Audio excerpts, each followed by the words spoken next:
mpianatra barikadimy zay namofona izao fanandro tanora izao. Dia misaotra ny président izahay ary ahitsinay kely raha ohatra ka misy diso ny teny namanay zay nisoliteny fa afa mandeha zavatra tamataka, afa mandeha ny fagnaregna fa ny amafisinay fogna ary angatany amin'ny président mba jerevao akaiky ny fagnaregnana ny jiro ao Tamatavy, indrindra ny fagnaraha-maso ny fotony mahakasiky ireo fotodrafitrasa izay mandeha. Dia magnamafy ny resaka raha teo mahakasiky ho anay amin'ny faritra izay amin'ny faritra mangataka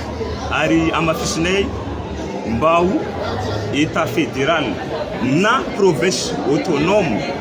no apetraka amin'ny fitondràna ity satria zay mametraka ny tegna fagnavaozana tanteraka indrindra amin'le fagnovagna izay tiantsika ivoagna. Dia amafisinay ihany koa ho antsika tanora rehetra magnentana antsika izay tanora rehetra amin'ny faritra andao irehina zalahy,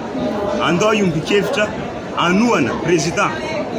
amin'izao fagnavaozana izao ary anohana ny hevitra antsika tanora atsika amin'ny faritra izay angatantsika i province autonome na état fédéral mankasitraka.